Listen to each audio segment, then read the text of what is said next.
इधर इलाके में लू कहते हैं और आप उसको हीट वेव कहते हैं जी। तो सख्त किस्म की काफ़ी दिन तक चलती रही है। उसके बावजूद इस वैरायटी ने बहुत अच्छा सरवाइव किया है और इसमें बेहतरीन क़ुव्वत मुदाफ़ियत पाई गई है। इस वैरायटी ने बहुत अच्छा परफॉर्म किया है और इसकी ग्रोथ सही हिसाब से पूरे कद से हुई है और इस पे फल भी बेहतरीन आया है और इसमें ज़्यादा से ज़्यादा टेम्परेचर बर्दाश्त करने की क़ुव्वत है।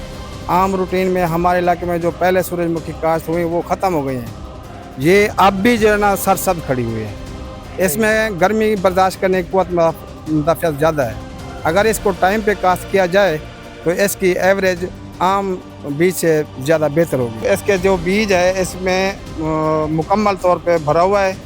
आज हम मौजूद हैं दरापुर शर्की जलालपुर पीरवाला, जो मशहूर है सूरजमुखी सनफ्लावर की काश्त के अंदर। ग्रीन गोल्ड अपने R&D के साथ पूरे पाकिस्तान में छाया हुआ है और उसकी रीजन ये है कि हम अपने तमाम हाइब्रिड्स को मौसमी और गैर मौसमी किस्म की जितनी भी तब्दीलियां हैं उनके अगेंस्ट उनकी टेस्टिंग करते हैं और उसका सबूत आज यहाँ पर फील्ड के अंदर मौजूद है। सूरजमुखी को हाई टेम्परेचर के अगेंस्ट उसकी टेस्टिंग करने के लिए ग्रीन गोल्ड के R&D डिपार्टमेंट ने उसे मार्च के शुरू में जलालपुर में लगवाया है और ये टेस्ट किया है कि आया अगर मौसमियाती तब्दीलियों के अंदर हाई टेम्परेचर सूरजमुखी को उसके असल मौसम में मिलेगा तो सनफ्लावर का हाइब्रिड जो ग्रीन गोल्ड का RGT वुल्फ है, क्या वो उसी तरह जंगल के शहंशाह की तरह यहाँ पर परफॉर्म करेगा या नहीं। तो उसकी परफॉर्मेंस जो है वो हम क्या बताएं, हमारे साथ इलाके के प्रोग्रेसिव फार्मर जिन्होंने ये RGT wolf green gold agri seeds का लगवाया है, उनसे जानते हैं कि उन्होंने इसकी कैसी परफॉर्मेंस देखी है। जी इजाज़ साहब, अस्सलाम वालेकुम। वालेकुम सलाम, बिस्मिल्लाहिर्रहमानिर्रहीम। ग्रीन गोल्ड की ये वैरायटी हमने 3 मार्च को यहाँ शिफ्ट की है और लगाई है। उसके बाद जब ये 1 फुट की हुई है तो यहाँ यालाबारी हो गई थी। उसके बाद पूरे पत्ते इसके डैमेज हो गए थे और गिर गए थे। उसके बावजूद इस वैरायटी ने बहुत अच्छा परफॉर्म किया है और इसकी ग्रोथ सही हिसाब से पूरे कद से हुई है और इस पे फल भी बेहतरीन आया है और इसमें ज़्यादा से ज़्यादा टेम्परेचर बर्दाश्त करने की क़ुव्वत है और इंशाअल्लाह अगले दफ़ा भी हम इसकी वैरायटी को काश्त करेंगे और इसको कामयाब बनाएंगे। हमारे नज़दीक ये हर टेम्परेचर में कामयाब होने वाली और बेहतरीन वैरायटी। अच्छा इजाज़ साहब, ये बताइएगा, मौसम हर साल चेंज हो रहा है, तब्दील हो रहा है।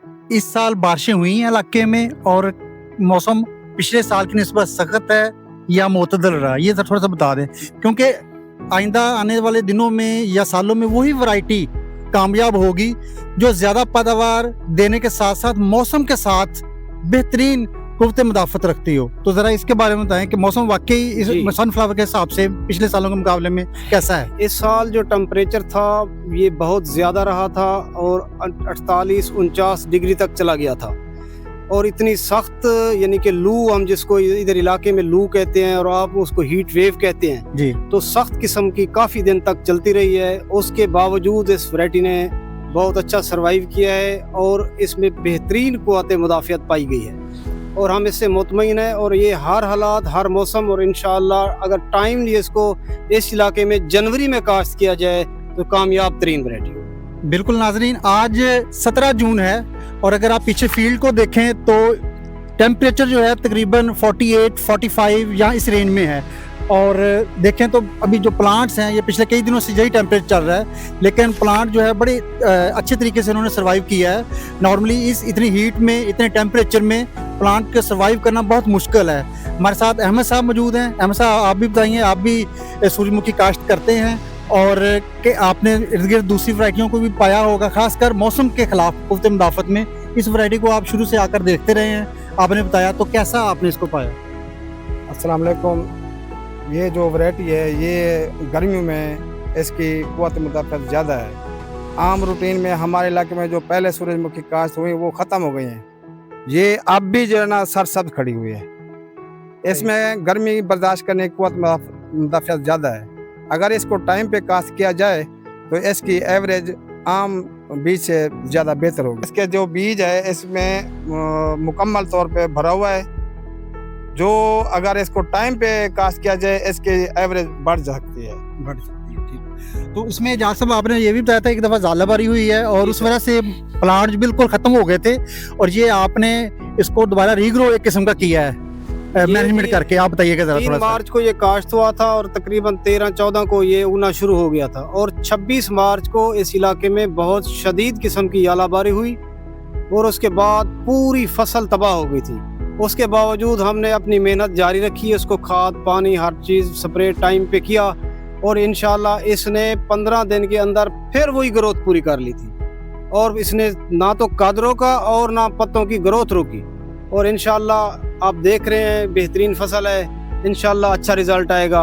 हम इस कंपनी की, इन बीजों की, इन लोगों की मेहनत, डॉक्टर साहब की मेहनत, खास तौर पर डॉक्टर अजमल साहब की मेहनत पे हम मुतमईन। तो जनाब, जिस तरह से हमारे नाजरीन ने हमारे इलाके के प्रोग्रेसिव फार्मर्स जो सूरजमुखी की काश्त के अंदर महारत रखते हैं, उनके जो व्यूज सुने हैं, मेरे ख्याल से तो उसके बाद पूरा पाकिस्तान इंशाअल्लाह ताला मार्केट के बाकी लीडिंग वैरायटीज की बजाय ग्रीन गोल्ड के RGT वुल्फ के ऊपर जरूर उसको अपना इंतखाब बनाएगा। और इसी के साथ ही हम ये कहते हैं कि यही वो एतमाद है जो ग्रीन गोल्ड को अपने फार्मर्स का ड्रीम गोल्ड बनाता है। Green gold is the dream gold.